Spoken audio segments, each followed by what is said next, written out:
El presidente de la República, Daniel Noboa, se encuentra en la provincia de Manabí desde el día de ayer y gran parte de su gabinete lo está acompañando.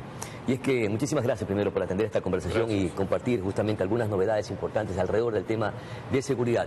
Y es que Semana Santa lamentablemente fue sangrienta en algunas regiones del país. Parecería, viceministro, que hay algún repunte de violencia en estos días. ¿A qué se debe? Bueno, primero muchas gracias por la invitación, un saludo a todas las personas que nos ven y nos siguen. Evidentemente hubo un brote nuevamente de violencia, especialmente el fin de Semana Santa, en provincias que hemos detectado sobre todo en la zona costera. Justamente el gobierno está aquí en territorio, en Manta, analizando qué es lo que pasó y cuáles son los planes de contingencia para evitar que esto vuelva a suceder. Pero hay que decirlo muy claro. La lucha por recuperar la patria que inició el presidente Noboa con su gobierno, con la firma de los decretos 110, 111 que declararon el conflicto interno y que de alguna manera le han dado una nueva perspectiva al país, fueron el inicio de una lucha. Pero seguimos en esa lucha, eso es importante tener muy claro, seguimos en esa lucha, no la hemos ganado todavía. Definitivamente es una lucha y por eso no tenemos titánica. que desmayar ni ceder ni un solo centímetro. Se percibe que el denominado, el famoso Plan Fénix, es frágil o no existe detrás de este plan una estrategia o es inexistente. No, el plan es efectivo al punto de que en este mismo fin de Semana Santa existieron 427 detenciones in situ, infraganti, planificadas, es decir, continuó el camino. Hemos visto que más allá también de ciertos intentos de desestabilización, las cárceles permanecen bajo el control del Estado, lo cual no existía. Entonces el plan Fénix existe, funciona, pero evidentemente estamos en una batalla permanente y por eso vemos que estos grupos salen de ciertos sectores, se replegan, vuelven a actuar, vuelven a esconderse y por eso no podemos ceder ni un solo centímetro. Pero ¿qué es lo que debemos creer? Que el plan Fénix debe de funcionar es para prevenir, para que no se susciten estos actos de violencia y no que actúen cuando ya se han consumado estos hechos de dolor y estos hechos sangrientos en territorios o en varios territorios del país. Siempre existirán las dos fases. Por eso, aquellas detenciones de este mismo fin de semana fueron preventivas, de personas que quizás estaban buscando atentar de la manera que otras personas atentaron. Y la otra también ya reactiva, al punto de que cuando se dan estos hechos, tiene el Estado no solo que aprenderles y meterles a la cárcel, sino seguir investigando qué estructuras hay atrás. Por ejemplo, el hecho de que 20 personas encapuchadas hayan entrado a un hotel, a un hostal, a terminar con la vida de personas, no es pues delincuencia común. Es justamente este tipo de acciones que se combaten con inteligencia, pero en donde cuando suceden hay que también actuar con toda. Expertos en seguridad han coincidido en que hay una debilidad bastante grande alrededor de las políticas de seguridad del gobierno de Daniel Noboa y es la falta de inteligencia. Y lo acabó de decir en una de las notas la ministra de Gobierno, inteligencia y tecnología. ¿Por qué no se asume con decisión, con vehemencia, la cooperación internacional que nos pudiera ayudar con estas debilidades que tenemos? Se lo está haciendo, el problema es que hay una falta de recursos también y por eso han habido entregas de chalecos, de más armas a la policía.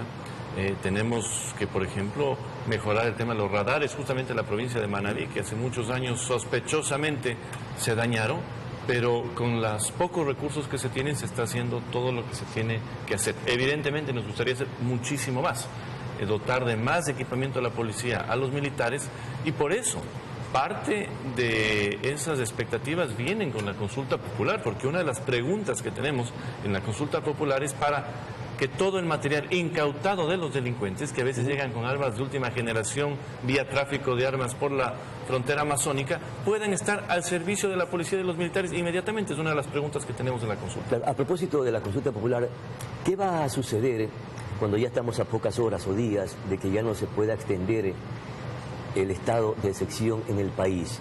¿Cuál va a ser la mecánica o de qué manera van a reemplazar el estado de excepción para que los militares puedan continuar en las calles y en las cárceles combatiendo a las mafias delincuenciales? Estamos evaluando todas las opciones jurídicas. Nosotros creemos que no podemos ceder, como le digo, ni un solo centímetro, especialmente en la presencia militar que tenemos en este momento en las cárceles. 10.000 militares cansados, pero dándolo todo por su país y por su patria en las cárceles, así como 10.000 más en las calles dándolo todo, igual que los policías que están también en la primera línea de fuego.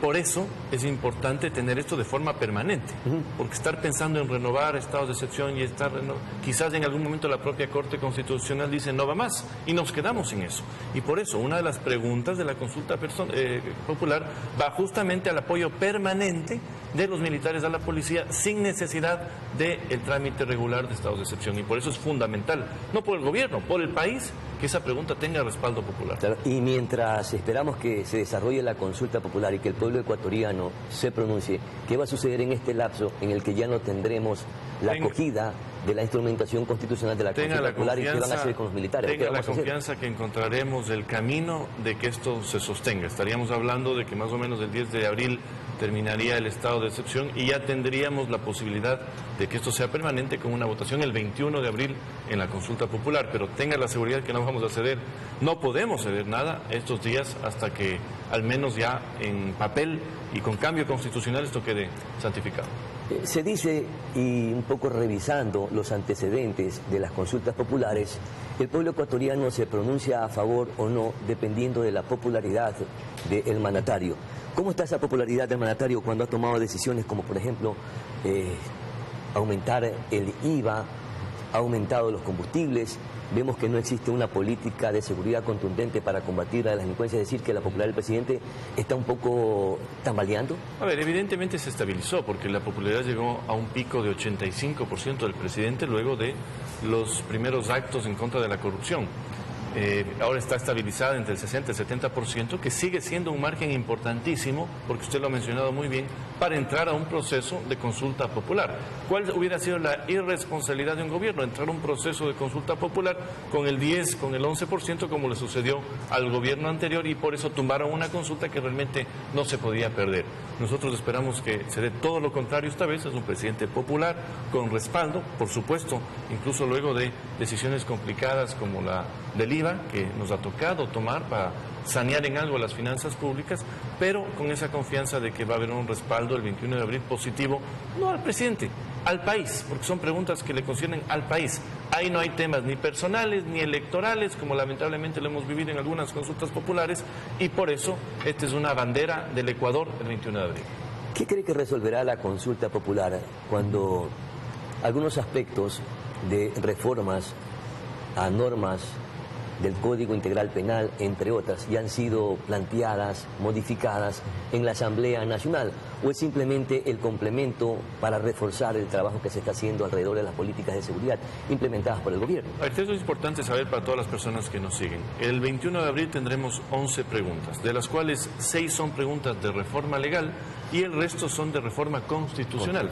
Las de reforma legal significan, por ejemplo, aumento de penas, control permanente de armas fuera de las cárceles por parte de los militares, lo que se conoce como CAMEX, la entrega de los materiales incautados, armas a favor de la policía y de los militares. Esas son reformas legales que, por supuesto, cuando vienen con un pronunciamiento popular tienen mayor fuerza para que en la Asamblea ese proceso se acelere y se apruebe en los meses venideros. Eso le decía, viceministro, y ese no es una necesidad, porque lo que usted acaba de mencionar ya está reformado dentro del COIP. Por ejemplo, incremento de penas en delitos graves, delitos nuevos que también serán establecidos, el proceso de extradición, etcétera. Es decir, que, bueno, extradición van no, porque a patinar en lo mismo que... No, extradición es muy distinto porque es una reforma constitucional, hay una prohibición actual, y por eso, además de esas 6 preguntas, de las 5 preguntas tocan el tema complementariedad permanente de militares a policías por temas de seguridad nacional, el tema de la extradición, pero bien planteada, no como la planteó el gobierno pasado, circunscrita a ciertos delitos, amplia, que sirva realmente para que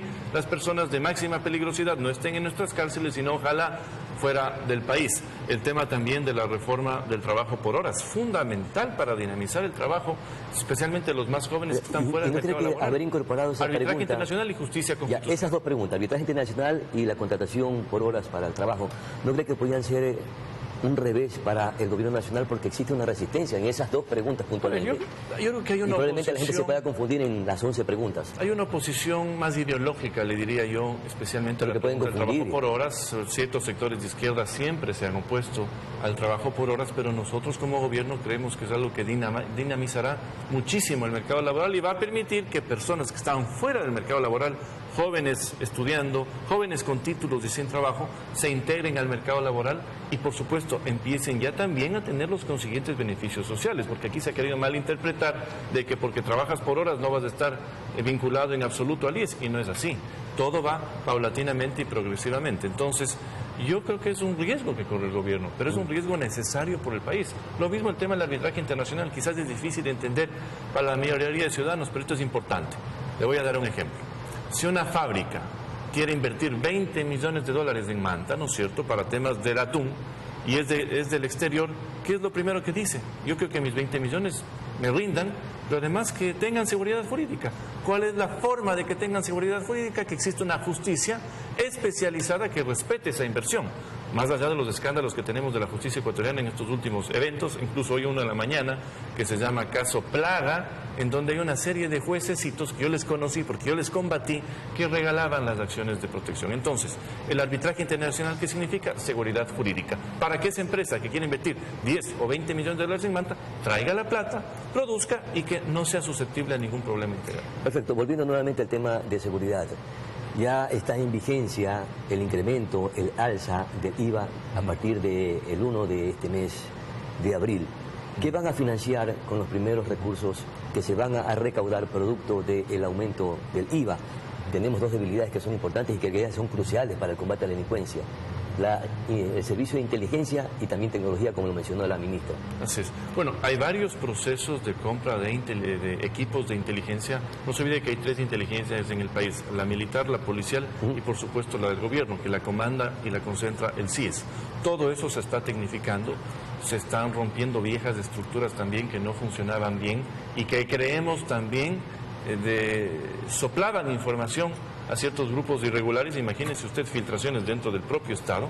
Eso se está corrigiendo, pero este aumento de recaudación, que es fundamental y es realmente un esfuerzo de todos, es un esfuerzo de los ecuatorianos y que nosotros lo reconocemos así, va a las cuentas maltrechas nacionales, no solo para el tema de seguridad, sino para cumplir con los municipios, con los gobiernos parroquiales, con absolutamente todos los que tienen deudas con el Estado. Porque hay otra cosa, nos hemos olvidado que este gobierno asumió el gobierno con una deuda de 4.600 millones de dólares. Claro. El gobierno pasado no fue en absoluto exitoso y por eso yo creo que vamos a ver ya unos juicios políticos también al gobierno anterior, porque les hemos dejado pasar ¿Van a hacer algunos juicios políticos? Por supuesto. ¿A qué funcionarios? Bueno, especialmente en el tema económico, pues sí dejaron quebrado el Estado y parece que aquí no hay responsables, así que nosotros lo vamos a hacer y esos esfuerzos, esas cuentas caídas poco a poco, con muchísimo esfuerzo, plata que entra, plata que sirve para pagar las deudas, nada aquí se esconde, esperemos que nos permita salir ya en los próximos meses. Permítame seguir insistiendo con el tema de inteligencia. Cuando se empiecen a recaudar los primeros fondos por el aumento del IVA, ¿cuándo se empezarían a financiar o a invertir en los primeros elementos que son parte de... Los procesos de inversión y compra, como no son inmediatos, sino a largo plazo, ya se iniciaron hace algún tiempo. O sea, el proceso de contratación. Porque usted dice, necesito esto, hago una proyección de cómo voy a pagar, no espera que llegue la plata. Pero los recursos llegan a final de año, porque es los primeros 1.000 o 1.300 millones de dólares que se van a recaudar. Por ejemplo, en la adquisición de muchísimos equipos, existe la posibilidad no de pagar todo, sino de ir pagando paulatinamente o incluso de sacar pequeños créditos y financiarlos. ¿Cuándo tendremos ya inteligencia y cuándo tendremos tecnología? Bueno, la inteligencia funciona. Pero no está funcionando como se debe, es lo que dice la fragilidad que tenemos en el servicio de inteligencia del país. Hay la que previene y la que actúa reactivamente. Por eso le decía yo, la detención de 426 personas el último fin de semana significa justamente... Pero no es suficiente para prevención. Lo que tenemos. Nada es nunca suficiente en materia de seguridad, porque es un fenómeno no local, es un fenómeno regional y mundial. Vea usted la prensa española este fin de semana, el análisis de lo que está pasando en Suecia. En Suecia, el nivel de extorsiones, robos y asesinatos en parques de Suecia es algo que no se ha vivido jamás. Hay ciudades en Barranquilla, por ejemplo, en Colombia, en donde el alcalde desesperado ha pedido ya la intervención. Pero eso no debe ser parte de una justificación para un país que está lo que le digo es que es un fenómeno mundial, regional, y el Ecuador, lamentablemente, este momento se convirtió desde hace algunos años en el lugar de exportación, por lo que nos ha hecho Colombia y Perú, que han enviado a estos grupos para acá y nos estamos combatiendo. Finalmente, ¿qué sucederá si fracasa la consulta popular? ¿Qué pasaría con el país con todo este escenario de violencia y aunque se han hecho esfuerzos importantes, aún seguimos secuestrados por las mafias. Bueno, el Ecuador perdería la posibilidad primero de tener una complementariedad de los militares a los policías permanente, a lo que estamos viviendo y que ha surtido efecto.